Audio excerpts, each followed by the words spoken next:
Tribunal Constitucional.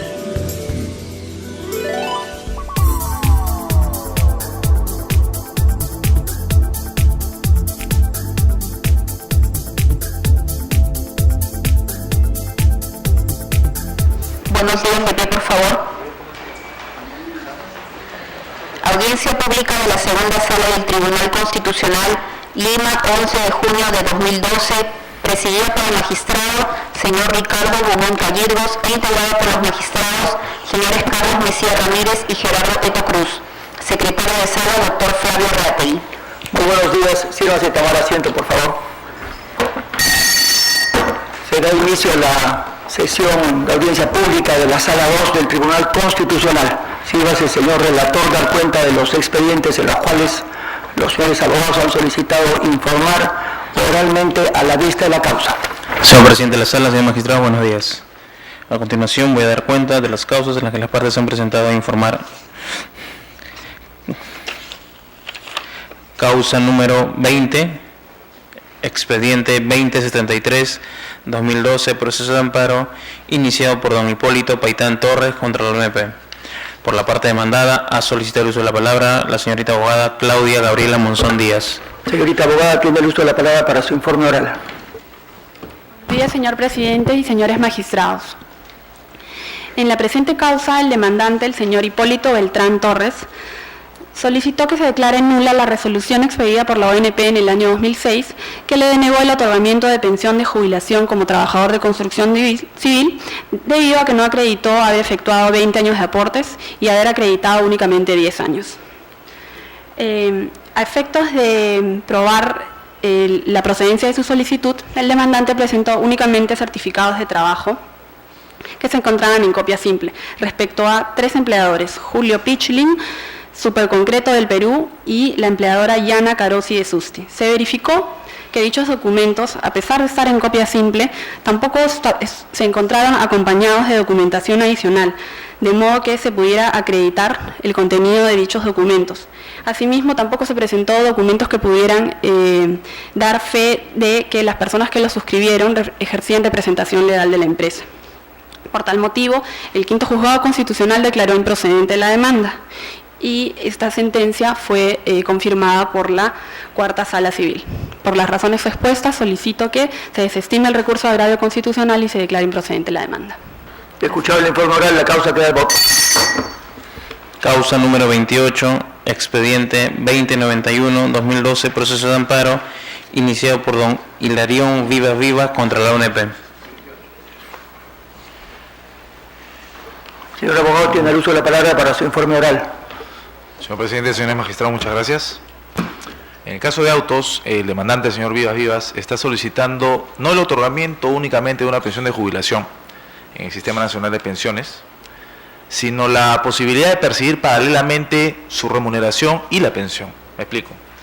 El artículo 45 del Decreto Ley 19.990 señala claramente que una persona no puede percibir paralelamente pensión y remuneración. Esta norma fue modificada en el año 2006 por la Ley 28768 y se estableció que de manera excepcional se podría percibir pensión y remuneración si la suma de ambas no superaba la media UIT. El demandante, invocando esta situación de excepcionalidad, pretende que se le otorgue pensión y poder percibir paralelamente la remuneración que obtiene de la Unidad de Gestión Educativa Local, la UGEL número 15 de Huarochirí. Pero hay un pequeño detalle que el demandante persiste en soslayar. ¿Cuál es? Él continúa laborando. Es decir, nunca obtuvo la condición de pensionista. Es un asegurado que trabajó y pese a seguir trabajando, solicitó la pensión de jubilación y percibir ambas. Sin embargo, nunca cesó en su actividad laboral. No dejó de laborar. Y justamente el presupuesto de la norma, de esta norma excepcional, es que el pensionista que reingresa a trabajar puede percibir pensión y remuneración. Es decir, para poder acogerse a este supuesto, uno tiene que tener ya la condición de pensionista. El demandante cuenta con más de 55 años de edad, la entidad le ha reconocido más de 30 años de aportación, pero él sigue laborando. Entonces, antes que el artículo 45 del Decreto Ley 19.990, lo que resulta aplicable, como bien señala el octavo considerando la sentencia de vista, es el supuesto de la contingencia. Una persona adquiere la condición de pensionista cuando cesa en el trabajo y cumple los requisitos y obtiene la pensión. Entonces, es recién en este supuesto que teniendo la condición de pensionista y quiere reingresar a trabajar, se verifica si la suma de ambas son o no más o menos que media OIT. Entonces, esa es la razón por la que precisamente nuestra entidad, el juzgado y la Corte Superior, han rechazado la solicitud del demandante. En virtud de estos argumentos, señor presidente y señores magistrados, solicitamos confirmar la recurrida. Escuchado el informe oral, la causa queda al voto. Causa número 34, expediente 2121-2012, proceso de amparo, iniciado por doña Indira Nora Yaxa Rojas contra la Superintendencia Nacional de Administración Tributaria SUNAT. Por la parte demandada, ha solicitado el uso de la palabra el abogado Enrique Arturo Guerrero González. Señor abogado, tiene el uso de la palabra para su informe oral. Muchas gracias, señor presidente. Señores magistrados, ante todo, muy buenos días. Efectivamente, hemos solicitado el uso de la palabra a fin de solicitar que el extremo apelado por la demandante sea declarado improcedente por los siguientes fundamentos. Conforme lo resuelto por la Segunda Sala Civil de la Corte Superior de Justicia de Junín, se declaró fundada en parte la demanda y se ordenó la reposición de la demandante en su puesto que tenía desempeñando como asistente de orientación tributaria. El extremo apelado por la demandante se refiere a la improcedencia de la demanda en el sentido de que se le integre en el grupo ocupacional de especialistas de la categoría profesional 1 de la SUNAT. Sobre el particular, creemos que es acertada lo resuelto por la sala, no obstante que discrepamos en el fondo, y no obstante que tampoco es objeto del presente recurso y del objeto de la presente vista, creemos que ha resuelto la sala conforme correspondía por lo siguiente, por cuanto la demandante fue contratada como asistente de orientación tributaria conforme al mandato de reposición de la Segunda Sala Mixta de la Corte Superior de Justicia de Junín. No fue contratada como profesional 1. Es que esta es una categoría, no es un cargo para empezar. Entonces, hace correcto la sala cuando declara improcedente. Además, conforme también soslaya la propia sentencia de vista de la Sala Mixta de Junín, para tal efecto sería necesario que se realice un proceso de homologación, un proceso ordinario laboral, el cual verifique si la función desarrollada por la demandante realmente era de corresponder a la categoría profesional 1. En este sentido, pues, creemos pues que la vía de amparo no es la vía idónea como para poder discutir esta homologación que en buena cuenta solicita la demandante, razón por la cual solicitamos pues que este extremo sea declarado improcedente conforme a los fundamentos expuestos en este momento. Es todo, señores magistrados. Escuchado el informe oral, la causa queda al voto. Causa número 37, expediente 2133-2012, proceso de amparo, iniciado por don Juan Eduardo Rabines Yontop contra la Agencia de Promoción de la Inversión Privada Proinversión. Por la parte demandada, ha solicitado el uso de la palabra el abogado Luis Miguel Corrales Dextre. Señor abogado, tiene el uso de la palabra para su informe oral. Muy buenos días, señores magistrados. Antes de informar, me gustaría hacer una breve introducción. Estamos hablando aquí de... Ponga más cerca el micro. Sí. ¿Ahí? Sí, un poquito más abajo. En esta causa se está viendo básicamente los prospectos mineros Ambara 1, Ambara 2 y Guaday. Resulta que respecto de estos prospectos mineros se han iniciado 3 acciones de amparo y una cuarta que está en trámite. La primera acción de amparo por el propio demandante en la comunidad campesina de Cascas, ante el juzgado mixto de Cascas. Esta acción fue desestimada y el proceso ha concluido.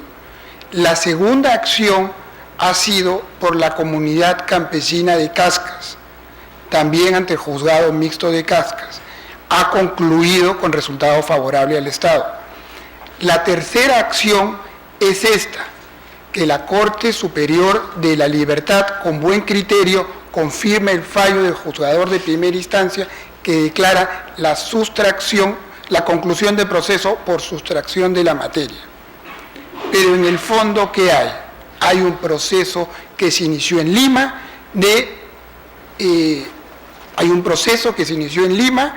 contencioso administrativo, respecto del cual el demandante decía que en virtud que su padre en algún momento había tenido algún derecho respecto de estos prospectos mineros, él en una aplicación extensiva de algunos artículos y en vía sucesoria le correspondía. Esto ya fue resuelto por la Corte, por la Sala Contenciosa Administrativa, en forma definitiva, no le corresponde.